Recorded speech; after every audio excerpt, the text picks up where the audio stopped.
14 வரை உள்ள வசனங்கள்.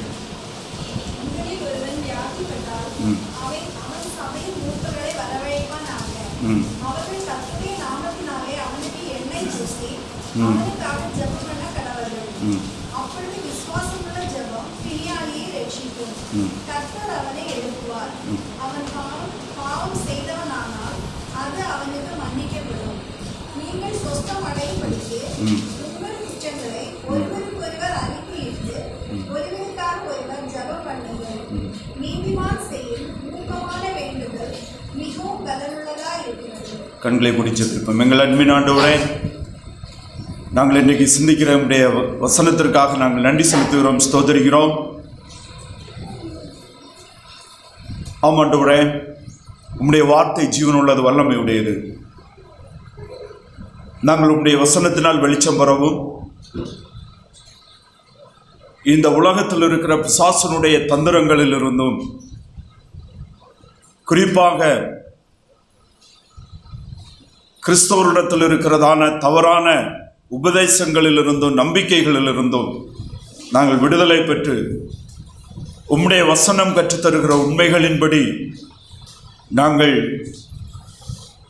விசுவாசத்திலும் வாழ்விலும் கிறிஸ்துவிலே தேவன் தந்த சமாதானத்தையும் கிறிஸ்துவிலே தேவன் தந்திருக்கிற சந்தோஷத்தையும் அனுபவித்து வாழ எங்களுக்கு உதவி செய்ய ஜெபிக்கிறோம்.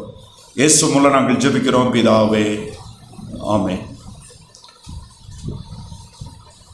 குறிப்பாக இன்றைக்கு நமக்கு கிறிஸ்தவத்தில் ஃபெய்த் ஹீலிங், விசுவாசத்தின் மூலமாக சுகங்கொடுத்தல் என்கிற ஒரு பிரசங்கம், ஒரு செய்தி இன்றைக்கு கிறிஸ்தவத்துக்குள்ளால் இருந்துட்டு இருக்கிறத நம்ம பார்க்க முடியும். அல்லது ஒரு சிலர் தங்களை சுகங்கொடுக்கிற வரமுடையவர்கள் நாங்கள் என்று சொல்லுவதும், மக்கள் ஒரு சிலரை சுகங்கொடுக்கும் வரம் பெற்றவர்கள் என்று அவர்களை நாடி ஜெபிக்க சொல்வதும் இன்றைக்கு கிறிஸ்தவ மக்கள் மத்தியில் அநேகர் நம்பக்கூடிய ஒரு காரியம். இவர்கள் சுகமளிக்கும் வரம் பெற்றவர்கள். ஏனென்றால் வேதம் சொல்லுகிறது, சிலருக்கு வியாதிகளை சுகப்படுத்தவும். 1 கொரிந்தியர் 12-13 அதிகாரங்களில் வரங்களை குறித்து சொல்லும்போது சிலருக்கு வியாதிகளை சுகம் கொடுக்கும் வரங்களும் அப்படின்னு சொல்லப்பட்டிருக்கிறத நம்ம அங்கே பார்க்க முடியும். அந்த வரங்கள் உடையவர்கள் இருந்தாங்க, வியாதிகளை சுகம் கொடுத்தாங்க. ஆண்டவராகிய இயேசு கிறிஸ்து அநேகருக்கு வியாதிகளுக்கு சுகம் கொடுத்தார். அவரை பின்பற்றின அப்போஸ்தலர்கள் அநேகருடைய வியாதிகளுக்கு சுகம் கொடுத்தார்கள், அநேகரை எழுப்பி நடக்க செய்தார்கள். அப்போஸ்தலருடைய காலத்தில் சபையில் இருந்த மற்றவர்களும் ஆண்டவரிடத்திலிருந்து ஆண்டவருடைய கிருபையினால் சுகமாக்கு வரத்தை உடையவர்களாக அநேகருடைய வியாதிகளை சுகப்படுத்தினார்கள். நாம் அதை வேதத்திலே பார்க்க முடியும். அது வேதத்திலே நாம் காண்கிற ஒன்று. ஆனால் இன்றைக்கு நாம் அவைகளை எப்படி பார்க்க வேண்டும்? இன்றைக்கு நாம் வாசித்த, நாம் சிந்தனைக்காக தெரிந்து கொண்ட இந்த வேத பகுதியை, உங்களில் ஒருவன் வியாதிப்பட்டால் அவன் சபையின் மூப்பர்களை வரவழைப்பானாக, அவர்கள் கர்த்தருடைய நாமத்திலே அவனுக்கு எண்ணெய் பூசி அவனுக்காக ஜெபம் பண்ண கடவர்கள் என்கிற இந்த வசனத்தை இன்றைக்கு நாம் எப்படி புரிந்து கொள்ள வேண்டும்? அதனுடைய உண்மை என்ன? ஆண்டவராகிய இயேசு கிறிஸ்து நோய்களை சுகப்படுத்தினார், சப்பானியை நடக்க செய்தார், குருடனை பார்வையடை செய்தார், 5 அப்பமும் 2 மீனும் கொண்டு 5000 பேருக்கு போஷித்தார். ஆனால் ஆண்டவராகிய இயேசு கிறிஸ்து இந்த உலகத்தில் வந்ததனுடைய நோக்கம் என்ன? ஆண்டவராகிய இயேசு கிறிஸ்து இந்த உலகத்தில் அவர் எல்லாருடைய நோய்களையும் சுகம் கொடுத்தாரா? ஆண்டவராகிய இயேசு கிறிஸ்து இந்த உலகத்திற்கு வானத்தை பூமியும் படைத்த தேவன் மாம்சத்தில் வெளிப்படுவதற்கான நோக்கம் மனிதனுடைய வியாதிகளுக்கு சுகம் கொடுப்பதற்கு அல்ல, அல்லது கானாவூர் கல்யாண வீட்டில் தண்ணீரை திராட்சரசமாக மாற்றுவதற்கு அல்ல. ஆனால் கானாவூர் கல்யாண வீட்டில் தண்ணீரை திராட்சரசமாக மாற்றி தன்னுடைய முதலாவது அற்புதத்தை நிறைவேற்றி தன்னை தேவனகுமாரனாகிய கிறிஸ்துவாக என்ன செய்கிறார்? வெளிப்படுத்தினார். மாத்திரமல்ல, அநேக வியாதிகளை கிறிஸ்து சுகப்படுத்தினார். ஆனால் எங்கேயாவது ஆண்டவராய் இயேசு கிறிஸ்து நான் வியாதிகளை சுகப்படுத்த வந்திருக்கிறேன் என்று பிரசங்கம் பண்ணினாரா? நான் வியாதிகளை சுகப்படுத்துகிறேன் என்று ஜனங்களை தன்னிடத்தில் அழைத்தாரா? அவருடைய செய்தி முழுவதுமே தான் யார், எதற்காக வந்தேன் என்பது.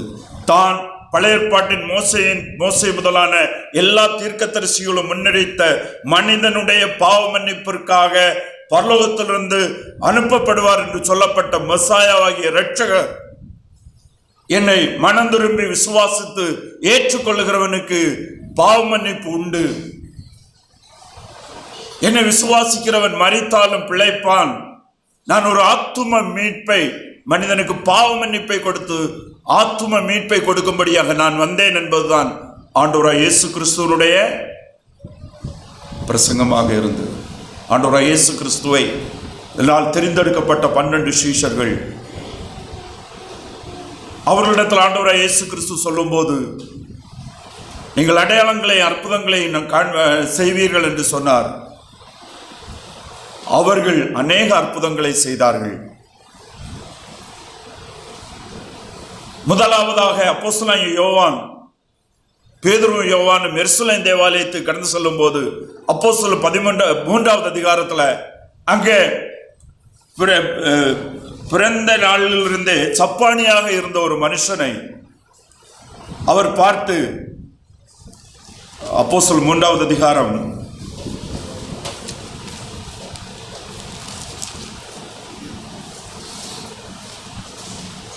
3வது அதிகாரம்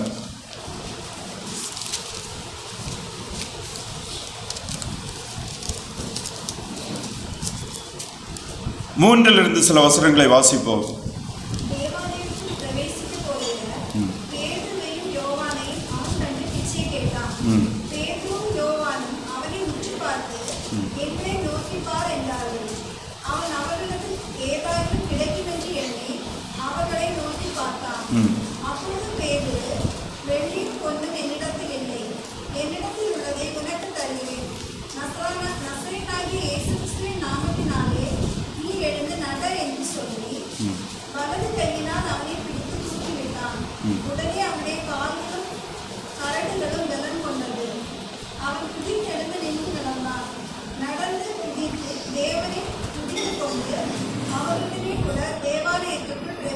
போதும்.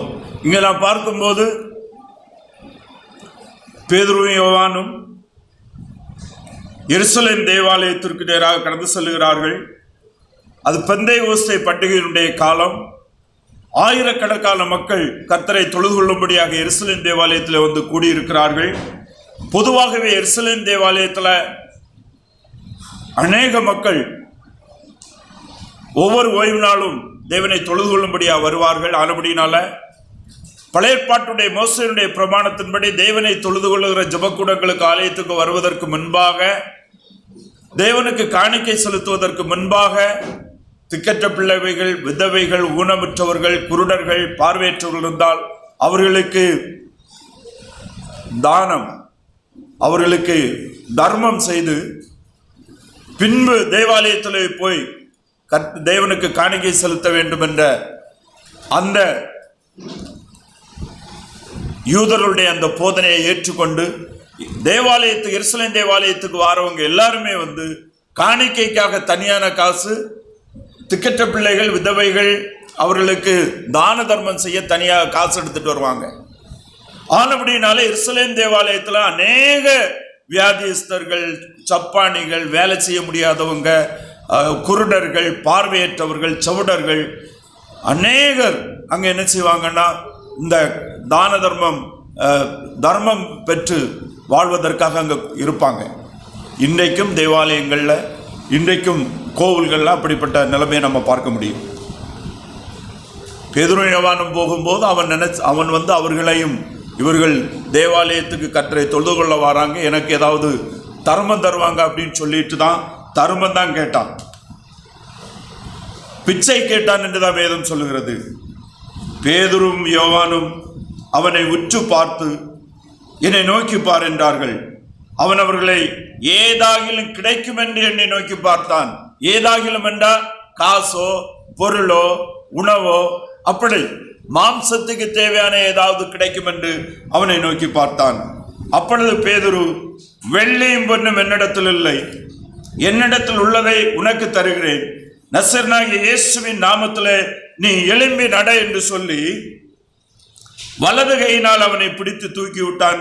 உடனே அவனுடைய கால்களும் கரடுகளும் பலன் கொண்டது அப்படின்னு பார்க்கிறோம்.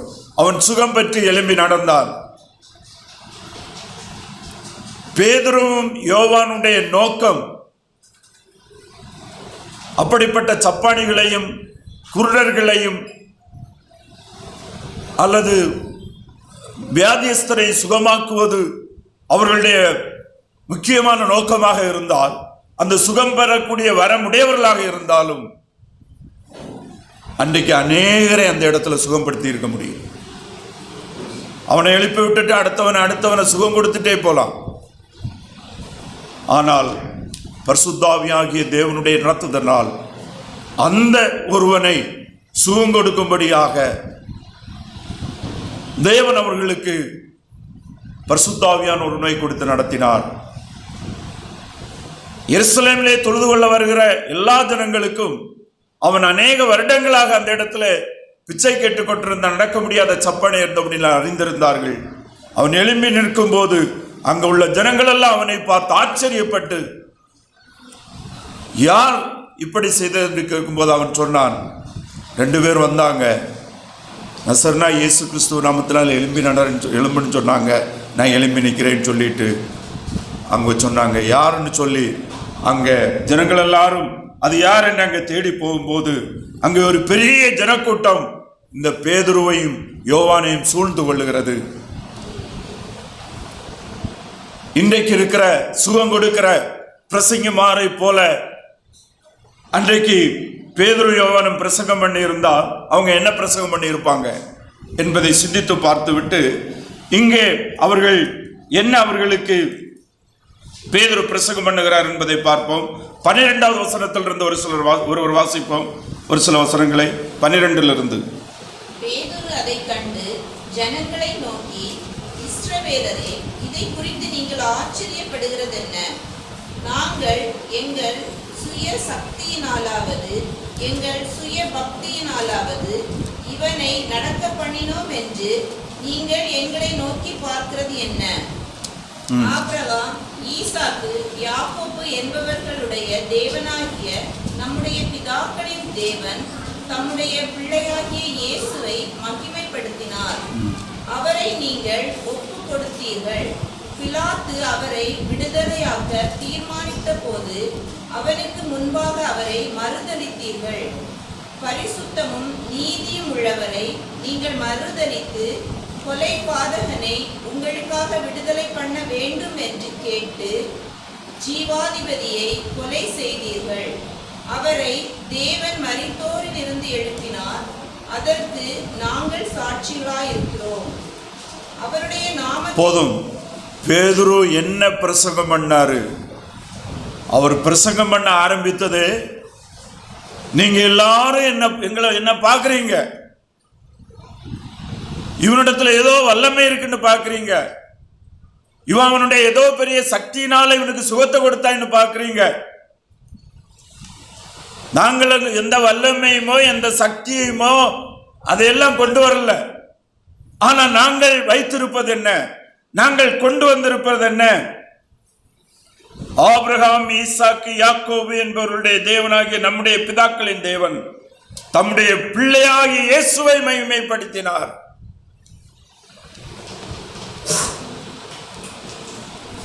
தேவன் நம்முடைய பிள்ளையாகிய இயேசுவை மகிமைப்படுத்தினார். அவரை நீங்கள் ஒப்புக்கொடுத்தீர்கள். பிலாத்து அவரை விடுதலையாக்க தீர்மானித்த போது அவனுக்கு முன்பாக அவரை மறுதலித்தீர்கள். அவரை கொலை செய்தீர்கள். ஜீவாதிபதியை கொலை செய்தீர்கள். அவரை தேவன் மரித்தோரிலிருந்து எழுப்பினார். அதற்கு நாங்கள் சாட்சிகளாயிருக்கிறோம் என்றார்கள். இயேசு கிறிஸ்துவை மனிதனுடைய பாவத்திற்கு மரித்த இரட்சகராக, மனிதனுடைய பாவத்திற்கு மரிக்கும்படியாக தேவனால் அனுப்பப்பட்ட இரட்சகராக அவர்களுக்கு முன்பாக காண்பித்தார். பேதுரு அவனுக்கு சுகம் கிடைத்த அந்த காரியத்தை பற்றி சொல்லலாம். ஒரே ஒரு காரியத்தை பற்றி சொன்னாரு.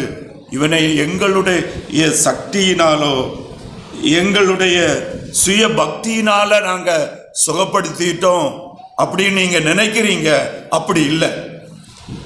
இன்றைய அநேகர் தங்களுக்கு வல்லமை இருக்கிறது என்றும் தாங்கள் அதிகமாக பக்தியும் அதிக ஜபமும் உடையவர்கள் என்றும் தங்களை மக்களுக்கு முன்பாக காட்டி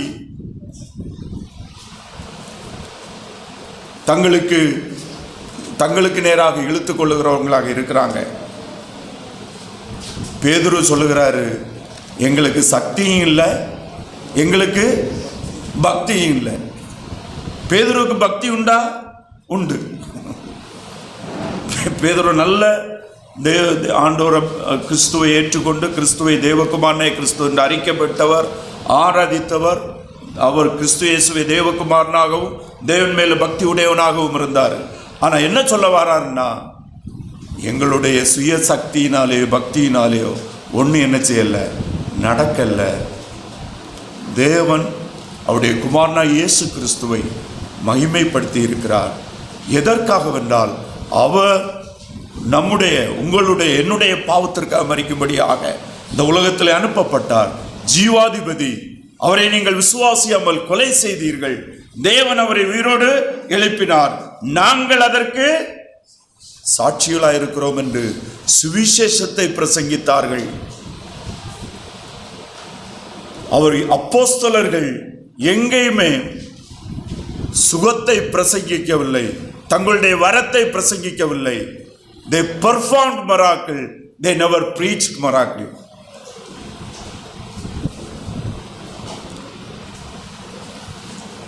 பரிசுத்த ஆவியானவருடைய நடத்துதலினால் அநேக இடங்களில் அற்புதங்கள், இன்ஸ்டன்ட் மிராக்கிள் நடந்தது. அது இன்ஸ்டன்ட் மிராக்கிள் என்பது எப்படின்னா, அந்த அற்புதத்தை பெற்றுக்கொள்ளுகிறவனிடத்திலிருந்து எந்த தகுதியும் இல்லை. அவன் விசுவாசித்திருக்க மாட்டான், தேவனை அறிந்திருக்க மாட்டான், அவனிடத்துல இருந்து எதுவுமே இருக்காது. 100க்கு 100 இவர்கள் போய் தேவன் அவர்களிடத்துல அந்த இடத்துல அந்த அற்புதத்தை நடத்துறது உணர்த்தும் போது, ஆவியின் உணர்த்துனால அவங்க வாலண்டியரா போய் அவங்களை என்ன செய்வாங்க, சுகப்படுத்தி விடுவாங்க. ஆனா யாக்கோபு இங்க சொல்லுகிற விஷயம் என்ன? உங்களில் ஒருவன் வியாதிப்பட்டால் அவன் சபையின் மூப்பர்களை வரவழைப்பானாக. அவர்கள் கர்த்தருடைய நாமத்தினாலே அவனுக்கு எண்ணெய் பூசி அவனுக்காக ஜெபம் பண்ண கடவர்கள். இது சபைக்கு,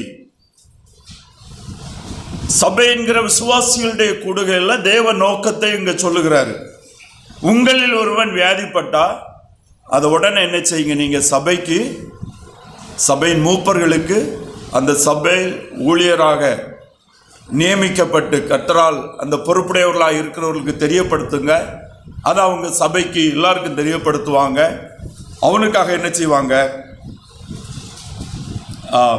மூப்பர்களை வரவழைப்பானாக. அவர்கள் கர்த்தருடைய நாமத்தில் அவனுக்கு முதல்ல என்ன செய்வாங்க, எண்ணெய் பூசி. அப்படிதானா? தேங்காய் எண்ணெய் பூசி. அப்படிதானா? இஸ்ரேல்ல தேங்காய் எண்ணெய் கிடையாது. தேங்காய் எண்ணெய் நமக்கு சவுத் இந்தியாவில் கேரளாவிலையும் கன்னியாகுமரி மாவட்டத்தில் தான் உண்டு. சிஸ்டர் மலர்கிட்ட கேட்டால் சொல்லுவாங்க, ஒரிசாவில் கடுகெண்ணெய் மெயின். அடுத்து பார்த்தா சூரியகாந்தி எண்ணெய். பல இடங்கள்லேயும் அவங்களுக்கு அந்தந்த பகுதியில் கிடைக்கிற எண்ணெய் விதைகளின் அடிப்படையில் வித்தியாசமான எண்ணெய்கள் இருக்குது. மெயினாக இஸ்ரேலில் ஒலிவ எண்ணெய் தான் சமையலுக்கும் அதிகமாக பயன்படுத்தப்படக்கூடியது. அதாவது முதல்ல இதனுடைய புரிந்து கொள்ள வேண்டும் என்றால், யாக்கோபு எழுதின நிருபம் எழுதப்படுவதற்கான அடிப்படை நோக்கம் என்ன? யாக்கோபு யார்? முதல் எருசலேம் சபையினுடைய போதகர். அப்போஸ்தலர் நடவடிக்கைகளை பார்த்தா தெரியும். The leader of the church. ஏகதேசம் 20-25 ஆண்டு காலம் எருசலேம் சபையில் அவர் ஊழியத்தை செய்து வந்து அந்த சபையை குறித்த எல்லா காரியங்களையும், எல்லா விசுவாசிகளை குறித்த சூழ்நிலையை குறித்து தெளிவாக அறிந்திருந்தவர். யாக்கோபு யாருன்னா ஆண்டவராய் இயேசு கிறிஸ்துவுடைய ஹாப் பிரதர். அதாவது யோசேப்பு மரியாளுக்கு கிறிஸ்து பிறந்த பிறகு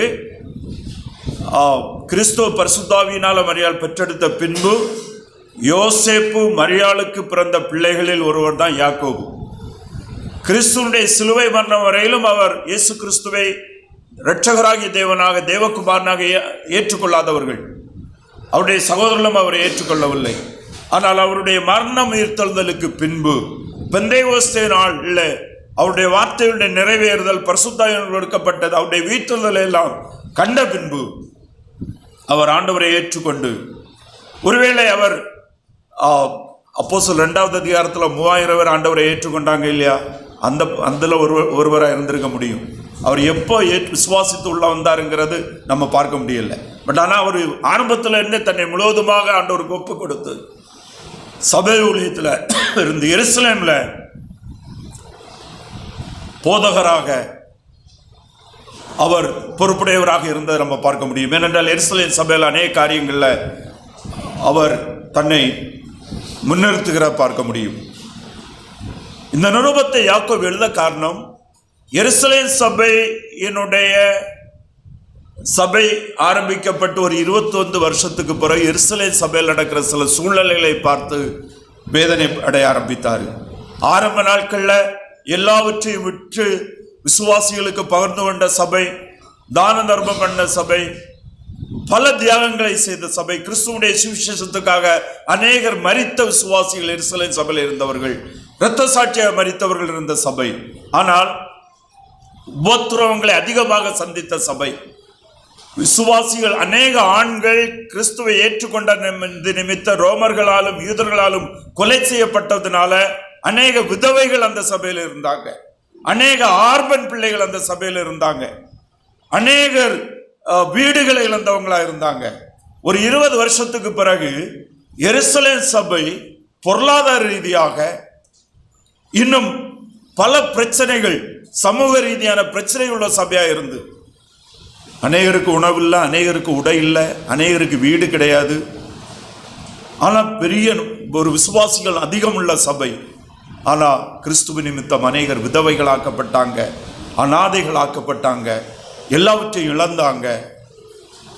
சில ஆண்டுகளுக்கு பின்பு அது மாம்ச வாழ்க்கையில் அது அவங்களுக்கு தாக்கத்தை ஏற்படுத்துது.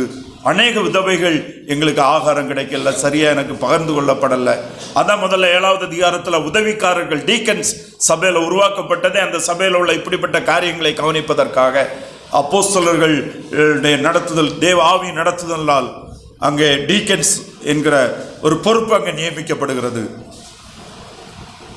ஓகே, இப்படி இருக்கும்போது யாக்கோபு ஒரு சில வருடங்களுக்கு பின்பு அநேக சில முதிர்ச்சியான விசுவாசிகள், லீடர்களுடைய செயல்களை பார்த்து வருத்தப்படுறாரு. என்னன்னா, எப்போதுமே தட்டுப்பாடு இருக்கும்போது என்ன நடக்கும், யாருக்கு முதல்ல கிடைக்கும் அப்படிங்கிற ஒரு பிரச்சனை உருவாகும். அப்போ அந்த உணவு, உடைகள், அடிப்படை தேவைகள் பகிர்ந்து கொள்ளுகிறதுல அங்கே பிரச்சனைகள் வருது. எல்லாருக்கும் சரியாக பகிர்ந்து கொள்ளப்படலை. இருக்கிறவங்க பதுக்கி வைக்க ஆரம்பிக்கிறாங்க. முதல்ல எல்லாத்தையும் விட்டு கொடுத்தாங்க. அனனியா, சப்பீரா எல்லாத்தையும் விட்டுட்டாங்க. பர்னபா எல்லாத்தையும் விட்டாரு. இன்னும் சிலர் எல்லாவற்றையும் விட்டெல்லாம் கொடுத்தாங்க. என்ன தெரியுமா, முதல் சபை விசுவாசிகள் எப்படி நினைச்சாங்க தெரியுமா? ஆரம்பத்தில் அவருடைய மரணம் நடந்த அற்புதங்களை பார்த்தாங்க, ஆண்டவராகிய இயேசு கிறிஸ்துவை உயிர்த்தெழுதலை விசுவாசித்தாங்க, அதனுடைய காட்சிகளை பார்த்தாங்க, பெந்தேகோஸ்தே நாளில் நடந்த அடையாளங்கள், அற்புதங்களை பார்த்தாங்க. இதெல்லாம் எருசலேமில் நடந்த விஷயம். இயேசு சொன்னார், எப்படி சொன்னார்? கல்லையா கடையிலேருந்து மேலே போகும்போது எப்படி சொன்னார்?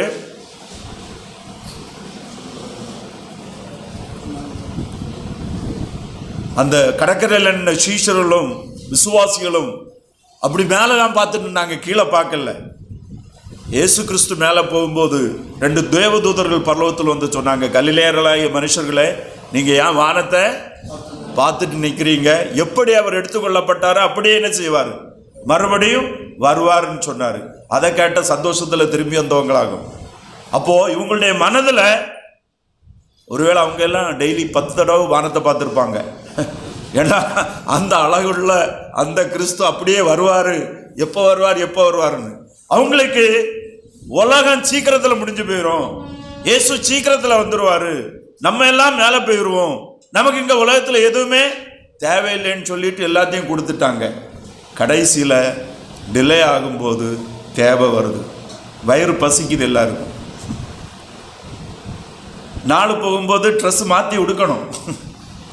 அப்போ தேவைகள், சிலர் இருந்ததையெல்லாம் பெற்றவங்களுக்கு கொடுத்துட்டாங்க, இப்போ அவங்களுக்கு கொடுக்கறதுக்கு யாரும் இல்லை. இப்படிப்பட்ட பல பிரச்சனைகள் இருக்குது.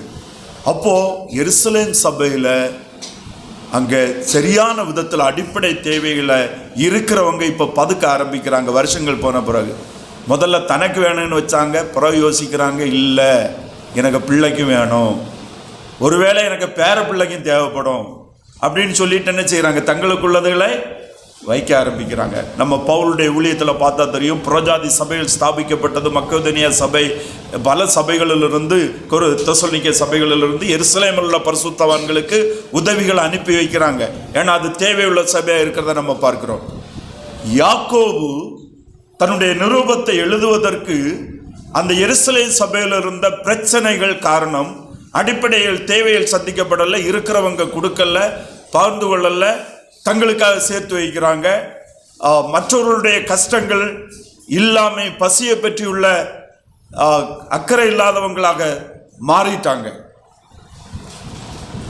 அப்போ இதை பார்த்து யாக்கோபு எழுதுகிறதுனால தான் யாக்கோபு 2வது அதிகாரத்தில் என்ன எழுதுகிறாரு, யாக்கோபு 2வது அதிகாரத்தை நம்ம எடுப்போம்.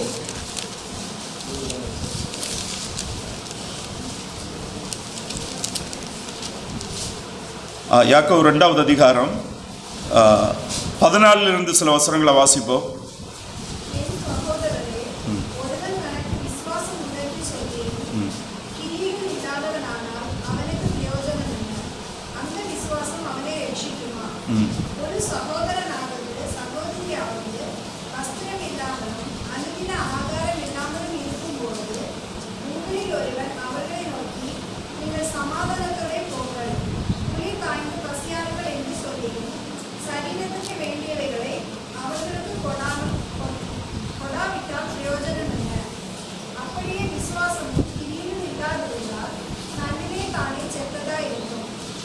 யாக்கோபு இங்க சொல்லுகிறாரு,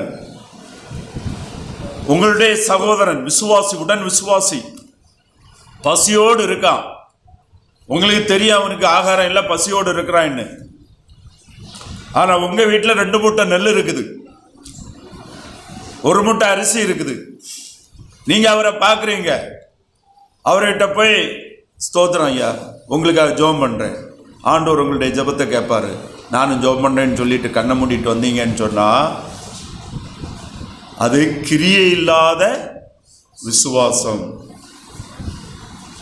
ஒருவன் அவனுக்கு மாற்று துணி இல்லாம இருக்கிறான், உடுத்திருக்கிறது கிழிஞ்சிருக்குது, அடுத்து உடுக்கிறதுக்கு அவனுக்கு துணி இல்லை, அப்படி இருக்கிறான் ஒருவன். அவன் உங்களுடைய சபை ஐக்கியத்தில் உள்ள ஒரு விசுவாசி, அவனுக்கு மாற்று துணி இல்லை. அவனுகிட்டையும் பார்த்து கர்த்தருக்கு ஸ்தோத்திரம் உங்களுக்காக ஜெபம் பண்றேன்னு சொல்லிட்டு அறிந்து உனக்கு உதவி செய்ய திராணி இருக்குது, ஆனால் உனக்கு உதவி செய்ய மனம் இல்லை, சுயநல உடையவனாக இருக்கிறான். இந்த விசுவாசத்தை தான் பவுல் சொல்லுகிறாரு, கிரியை இல்லாத விசுவாசம் செத்தது. அந்த இடத்துல செத்தது என்பது useless, your faith is useless அப்படின்னு சொல்றாரு, பிரயோஜனமற்றதுன்னு சொல்றாரு. அப்போ யாக்கோபனுடைய அந்த நிருபத்தினுடைய மைய கருத்து என்னன்னா, ஒருவனுடைய தேவைகள் நீ அறியும் போது, உன்னால் அதை சந்திக்க முடியும் போது, அடிப்படை தேவைகள் உணவு, உடை, தங்குமிடம், ஒளியிட்டு இருக்குன்னு சொன்னா உன்னால் அவனுக்கு ஒரு மாற்று வஸ்திரம் பண்ண முடியும்னா அதை நீ பண்ணு. இல்லை நீ அதை பண்ணாம விசுவாசின்னு நீ சொல்லிட்டு நடக்காத. அப்படிதான் சொல்றாரு. உன்னுடைய விசுவாசத்தை உன்னுடைய கிரியையிலே வெளிப்படுத்து என்பதுதான் யாக்கோபு எழுதின நிருபத்தினுடைய மைய கருத்து. ஸோ இந்த காரியத்தை சொல்லிட்டு வரும்போது 5வது அதிகாரத்தில் வரும்போது வியாதியஸ்தண்டத்தில் வருகிறார். உங்களில் ஒருவன் வியாதிப்பட்டால் அப்படின்னு சொல்லிட்டு என்ன செய்யணும்?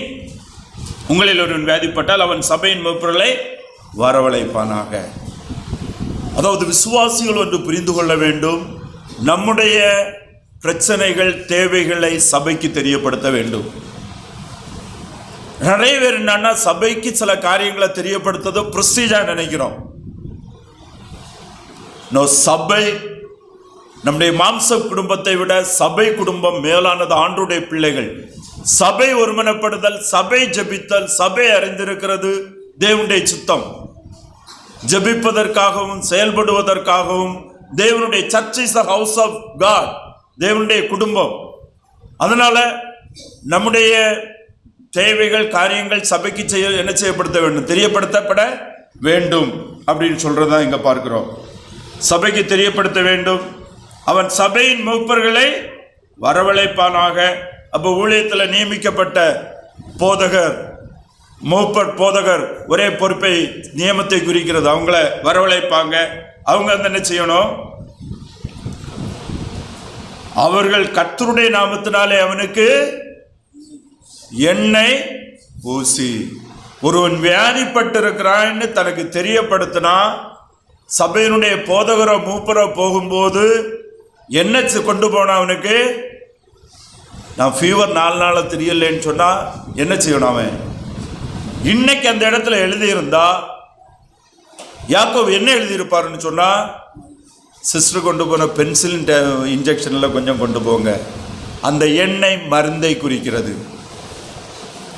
Meet the need and pray என்பதுதான் அர்த்தம்.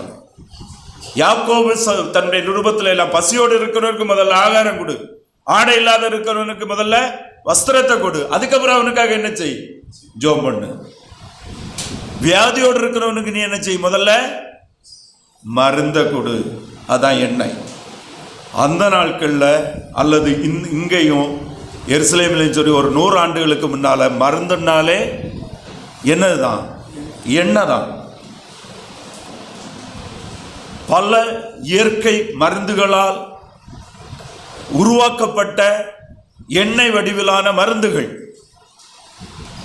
பல விதங்கள்ல, எண்ணெய் மட்டுமல்ல பலவிதமான இயற்கை மருத்துவங்கள் இருந்தது. அந்த மருந்துகள் தான் அது.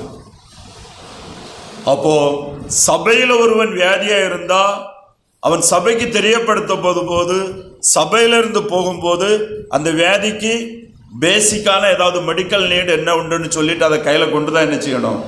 போகணும். பென்சிலினாக இருக்கலாம், பேராசெட்டமாலாக இருக்கலாம், அல்லது ஏதாவது பேசிக்கான காரியங்கள். அதுக்கு அடுத்தது என்ன செய்ய வேண்டும் என்பது முக்கியம். யாக்கோபு அந்த இடத்துல சொல்லுவது அவனுக்காக எண்ணெய் பூசி என்பது மருந்து அவனுடைய சரீரத்தில் பூசப்பட வேண்டும். அநேக வியாதிகளுக்கு எண்ணெய் வைத்து சரீரத்தை தடவி கொடுக்கிறது தான், பூசுதல் தான், தடவி கொடுத்து அவனை கொடுப்பது தான் அநேக வியாதிகளுக்கான மருந்தாக இருந்தது. முதல்ல தேவையை சந்தித்து அவனுக்காக ஜெபம் பண்ணு. ஆண்டவர் இந்த உலகத்தில் மனுஷனுக்கு ஆசீர்வாதமாக படைத்த படைப்பு, இயற்கை நடத்துதல், அவைகள் மூலமாக அநேக வியாதிகளுக்கு கர்த்தர் சுகம் கொடுக்கிறார். முடியாததுக்காக சில மருந்துகளை ஆண்டவர் வைத்திருக்கிறார். அதற்காக பயன்படுத்தக்கூடிய ஞானத்தை கர்த்தர் மனிதனுக்கு கொடுத்திருக்கிறார்.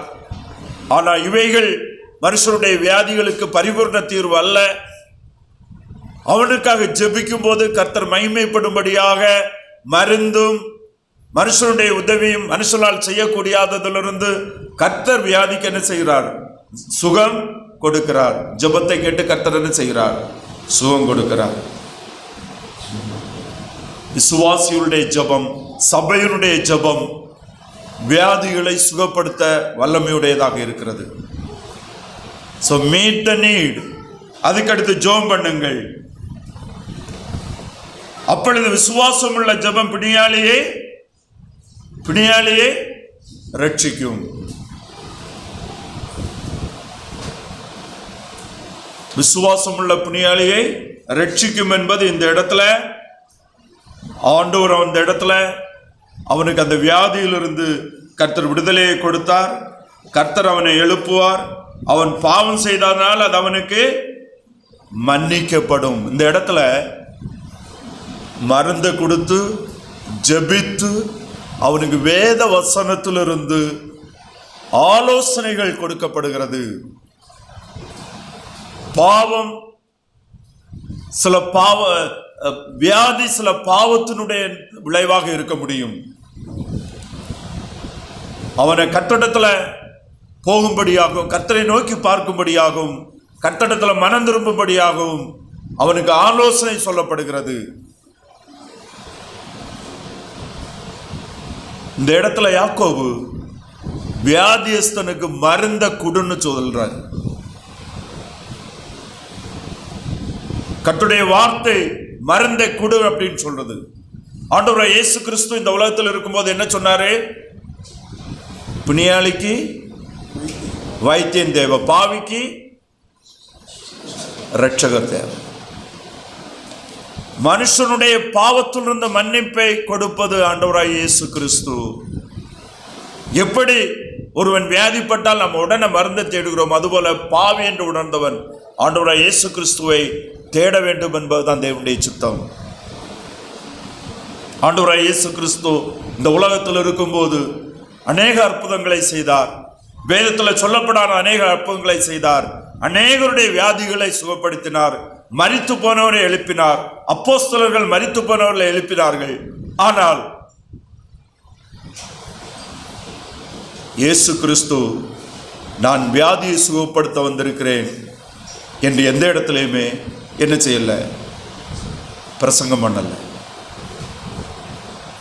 Jesus never preached that he has come to heal the sick, but he healed. He is a healer. அப்போஸ்தலர்கள் நாங்கள் வியாதியை சுகப்படுத்த வந்திருக்கிறோம் என்று எங்கேயுமே என்ன செய்யல, பிரீச், பிரசங்கம் பண்ணவில்லை. நாங்கள் வியாதியை சுகப்படுத்துகிறோம் வாங்கன்னு யாரையும் என்ன செய்யல, கூப்பிடல. மாறாக அவர்களுக்கு வியாதியை சுகப்படுத்த வரம் இருந்தது. வியாதியை சுகப்படுத்த விசேஷத்தை நடத்துதல் ஆவியின் மூலமாக கொடுக்கப்பட்ட போது அவங்க வியாதியை என்ன செய்தாங்க, சுகப்படுத்தினாங்க. அப்போஸ்தலர் 14வது அதிகாரத்தில் அப்போஸ்தலனாகிய பவுல்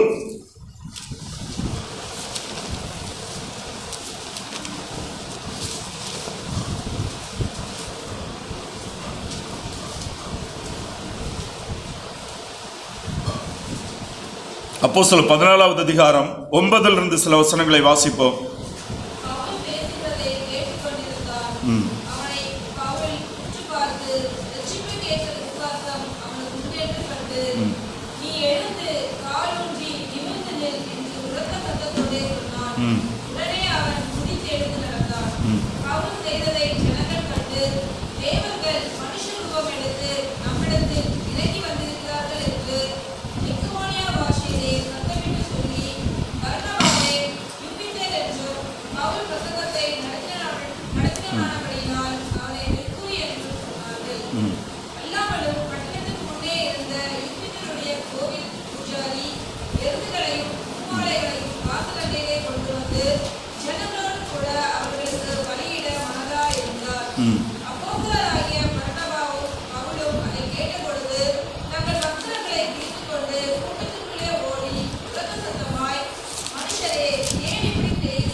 இங்கேயும் போதும், தேங்க்யூ.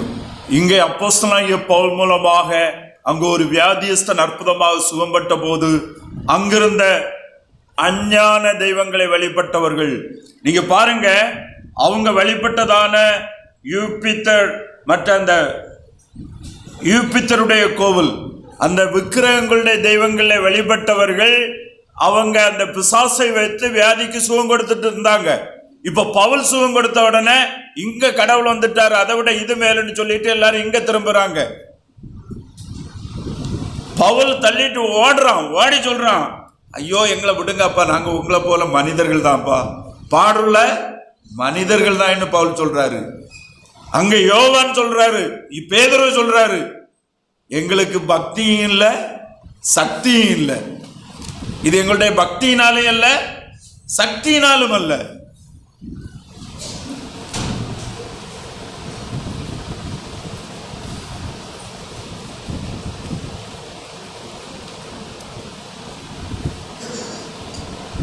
இன்றைக்கு கிறிஸ்தவத்தில் கிறிஸ்தவத்தில் மேலோங்கி நின்று மக்களை ஏமாற்றுகிற, சுகம் கொடுக்கிற என்கிற வேதத்துக்கு புறம்பான பொய்களை நம்பி அவர்களை அநேகர் பின்பற்றுவார்கள் என்று பவுல் சொன்னது போல, பவுல் எச்சரித்தது போல இன்றைக்கு அநேகர் போயிட்டு இருக்கிறாங்க.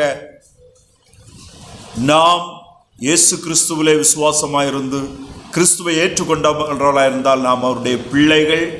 அவர் நமக்கு பதில் தருகிறார், நம்முடைய ஜெபத்துக்கு பதில் தந்து நமக்கு சுகம் தருகிறார்.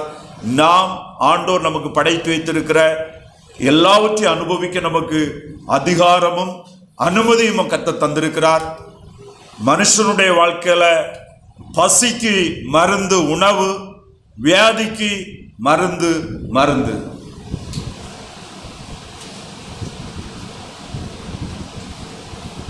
இன்றைக்கு விசுவாசிகள் என்று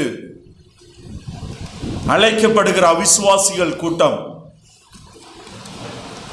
பொய்யர்களுடைய கூட்டம்.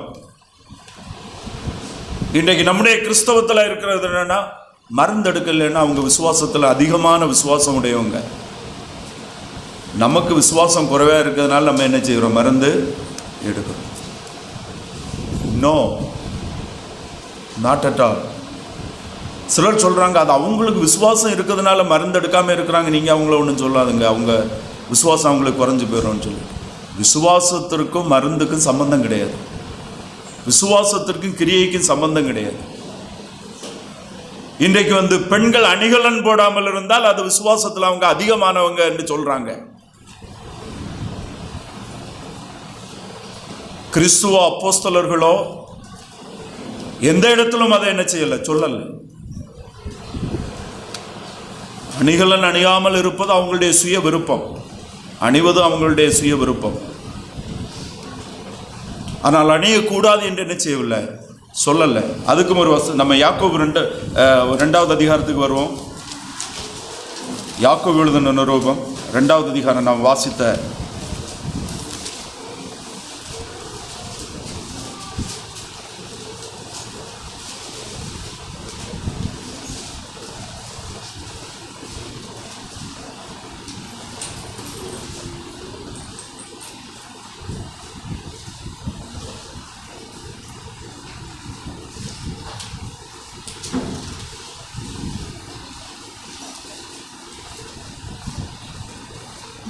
18வது வசனத்தை ஒரு வாசிப்போம்.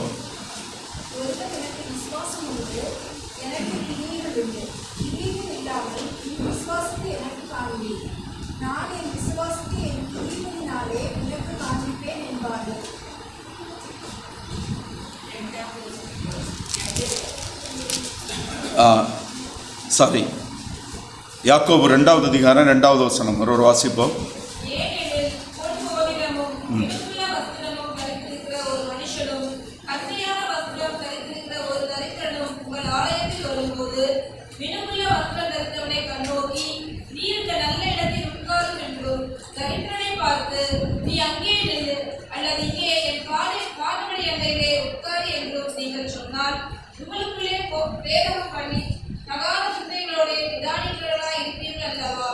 போதும்.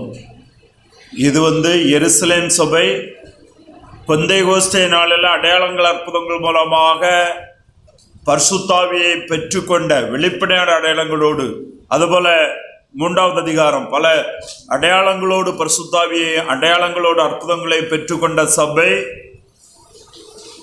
அந்த விசுவாசிகள் அணிகலன் போட்டிருந்தாங்களா? 2வது வசனம் சொல்லுது, ஏனெனில் பொன் மோதிரமும் மினுக்குள்ள வஸ்திரமும் தரித்திருக்கிற ஒரு மனுஷனும். இது யாரு? எங்க சபையை குறிக்கிறது விசுவாசிகள். ஒருதான் நல்ல பெரிய மோதிரமோ நல்ல மாலையோ அணிகலனும் காப்பெல்லாம் போட்டுட்டு இருக்கிறாங்க, சபையில் வாராங்க. அவங்களே என்ன செய்கிறாங்க? அந்த சேரில் உட்காருங்க. அடுத்து ஒரு ஆள் வாராங்க, அழுக்கான வஸ்திரம், ரொம்ப ஏழை, அவங்கள கூப்பிட்டு அந்த தரையில் போய் என்ன செய்யுங்க, உட்காருங்கன்னு சொன்னால் அது சரியில்லைன்னு சொல்கிறாரு. அப்படி செய்யக்கூடாது, எல்லாரையும் ஒன்றே போல் ட்ரீட் பண்ணணும் அப்படின்னு சொல்லிட்டு. ஆனால் அங்கே நம்ம என்ன பார்க்குறோன்னா, அணிகலன் போட்டிருந்தாங்களா? ஏர்லி சர்ச், ஃபர்ஸ்ட் ஜெருசலேம் சர்ச்சில் போட்டிருந்தாங்களா? போட்டிருந்தாங்க.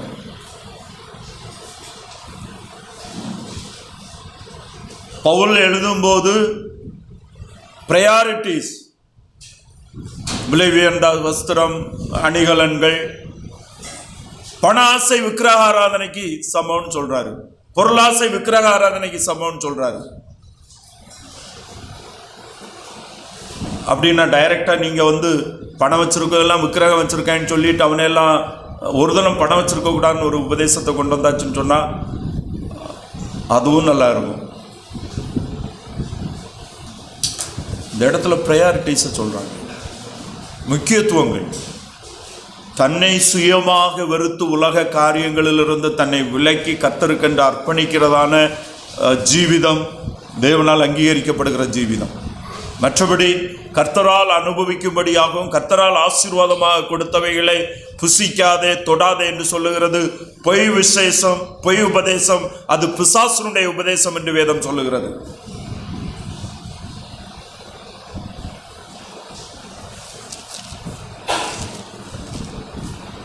இன்றைக்கு அநேகர் அந்த உபதேசத்தில் பின்வாங்கி நிற்பதற்கு காரணம், அநேக அனுபவங்கள். எங்களுக்கு வியாதி சுகம் கிடைச்சது. அப்போஸ்தலர் 14வது அதிகாரத்தில் பவுல் வியாதியை சுகப்படுத்தும் முன்னால அங்க இருந்த பூசாரிகளும் யூபித்தருக்கு ஆராதனை செய்தவர்களும் வியாதிகளை என்ன செய்துட்டு தான் இருந்தாங்க? சுகம் கொடுத்துட்டு தான் இருந்தாங்க. இன்றைக்கு சுகம்படுத்தல் என்பது பிசாசுனுடைய ஒரு மிகப்பெரிய தந்திரமான செயல்.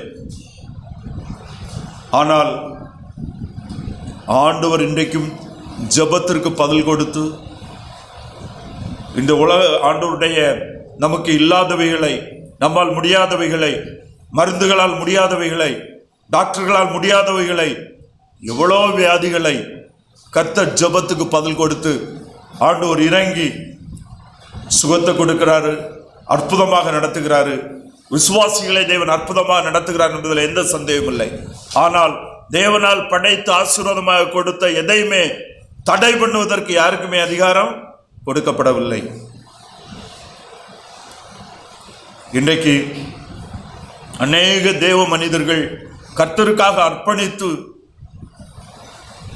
சுவிசேஷத்தையும் மருந்தையும் கல்வியும் கொண்டு வந்து அநேக வியாதிகள் அவர்களுடைய ஜெபத்தின் மூலமாகவும் சுவிசேஷத்தின் மூலமாகவும் மருந்தின் மூலமாகவும் அவர்கள் கொடுத்த கல்வியின் மூலமாகவும் நம்முடைய சமூகங்களை விட்டு மாறி போய் நாம் இன்றைக்கு கிறிஸ்தவ விசுவாச பின்னணியில் வந்த குடும்பங்கள் கல்வியில், தெய்வபக்தியிலும், சுகத்திலும், இன்னும் நல்ல ஆசீர்வாதங்களிலும் பெற்றிருக்கிறாங்க. இன்றைக்கு பிசாசு தந்திரமாக கொல்லுகிறவனும் அழிக்கிறவனும் அநேகரை பொய்யான உபதேசங்களினால அழித்து பலவீனர்களாக, வியாதியுடையவர்களாக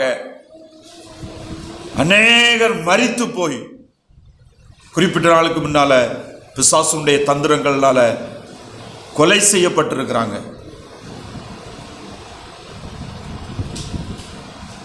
இன்றைக்கு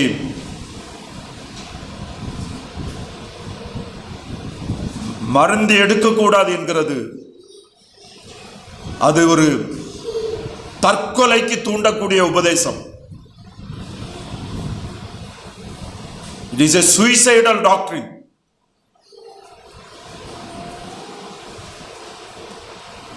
வேதத்தில் இல்லாத உபதேசம், பிசாசினால் வந்த உபதேசம். நாம் மிக எச்சரிக்கையா இருக்க வேண்டும். வேத வசனத்திலிருந்து கற்றுக்கொண்டு நாம் இப்படிப்பட்ட பொய்களுக்கு எதிர்த்து நிற்க வேண்டும். ஆண்டவர் நமக்கு தந்ததெல்லாமே ஆசீர்வாதமானவைகள். நாம் மருந்தை கொடுத்து அவர்களுக்காக ஜெபித்து கர்த்தரை சார்ந்து தேவனிடத்திலிருந்து சுகத்தை நாம் பெற்றுக்கொள்ள வேண்டும். நமக்கு கிடைக்கிற எல்லாமே, எல்லா நன்மையான ஈவுகளும் ஜோதிகளின் பிதாவாகிய தேவனிடத்திலிருந்து நமக்கு வருகிறது என்று அதே யாக்கோபு எழுதின நிருபம் 1வது அதிகாரம் 17வது வசனத்தில் நாம் பார்க்கிறோம். ஒருவர் வாசிப்போம்.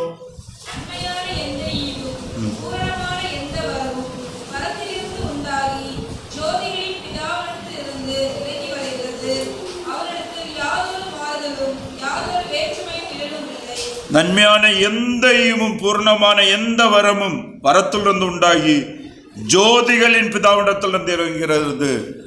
The Father of light. இந்த இடத்துல லைட் வந்து ஞானம், வெளிச்சம்.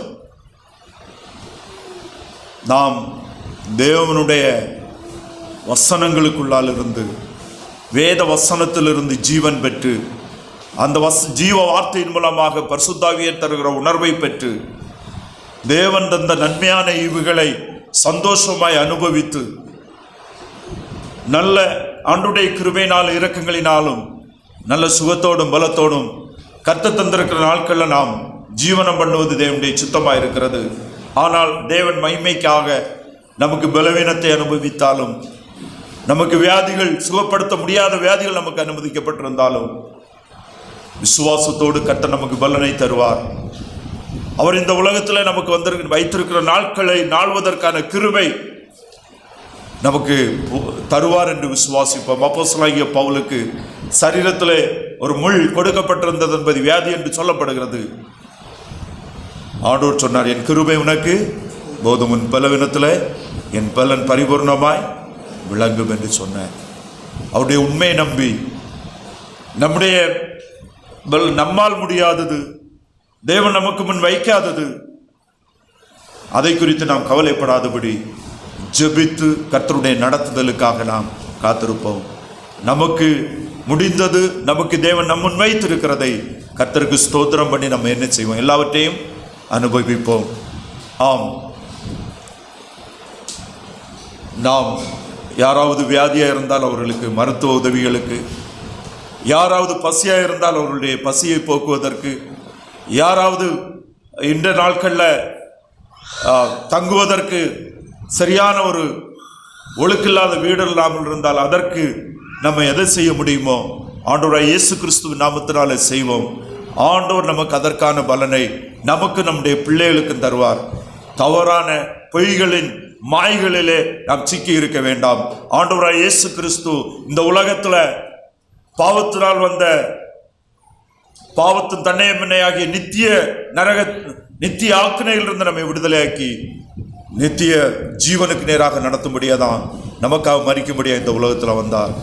மனம் திரும்பி ஆண்டவராய் இயேசு கிறிஸ்துவை விசுவாசித்து ஏற்றுக்கொள்ளுகிறவர்கள் அவருடைய பிள்ளையாக மாற்றப்படுகிறார்கள்.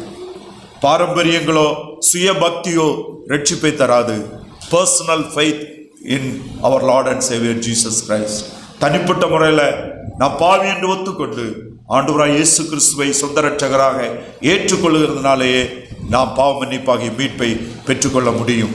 மற்றபடி நம்முடைய பக்தியோ பாரம்பரியங்களோ ஜெபங்களோ எதுவுமே நமக்கு பயன்படாது.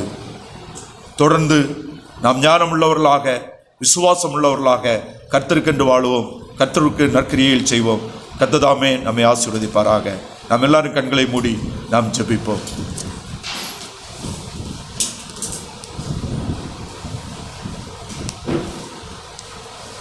நாம் எல்லாரும் இருந்தவாறே கண்களை மூடி